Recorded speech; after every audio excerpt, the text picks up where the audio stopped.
Our days are littered with interruptions and distractions.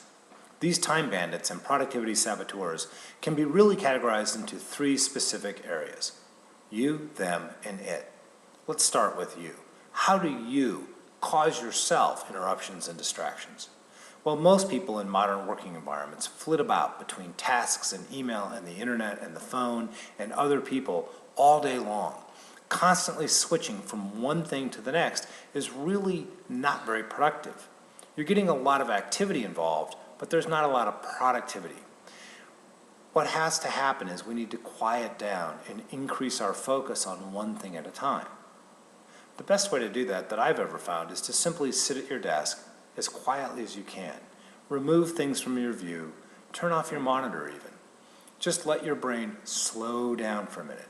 And as it slows down, it'll begin to focus on the thing that you need to get done. Now you need to resist the urge to constantly check that email or make sure that other things haven't moved about too much on your desk since you've been focusing. And if you can do that and get that quiet, focused time, you'll find a lot more productivity comes into your day. Them. There's always going to be people about you while you're working, and they're going to cause you interruptions and distractions. And there's no way we'll be able to eliminate all those interruptions and distractions, nor do we really want to. Things are urgent. Things do need your attention. The question is, how do you manage those interruptions and distractions in a way that increases your activity while still addressing the needs of others? Well, a really good way to do that is to create two basic slots of time in your day. One is available time, and the other is unavailable time. Now, during available time, your door might be open and you may be receptive to visitors, people stopping by or scheduling time with you. If someone comes in, sits down, and starts talking a little too long, one thing you can do is stand up to kind of indicate that the meeting's over. Or ask them if there's a time we could schedule in the future to get more focused and get a little bit more dug into this particular issue for them, because you need to move on to the next thing. Similarly, during unavailable time, your door might be closed, and there may even be a sign on it that says you're working right now. If you can't get people to respect that request, you can always move to another area, an empty office, a conference room, get those things done that you really need to focus on right now, and then get back to your office and get back in touch with people with regard to email, voicemail, and requests for your time.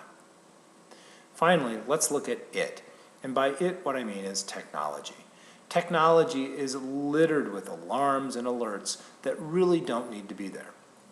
For example, if we turn off our new email alert, the ping flash "you've got mail" interruption can just go away from our day. We don't need to know every time we get an email. We simply need to check our email regularly, 15, 20, 30 minutes out, to make sure that we're getting in touch with people, focusing on what needs our attention most immediately. Similarly, when you don't want the phone ringing, simply turn it off. Hit the Do Not Disturb button or turn down the ringer. Voicemail will capture any messages that you receive, and when you come back online, when you're available again, you can get back in touch with those people. These are just some of the things you can do in order to make sure that you're reducing the number of interruptions and distractions that you have during the day. Of course, as we talked about a moment ago, there's always going to be things that people need to interrupt you on. There are urgent matters. But if we can get rid of the superfluous ones and increase our focus and quiet down our minds and spaces just a little bit, we will be more productive, we will continue to be responsive, and we're going to feel more in control and satisfied with our work. Thank you.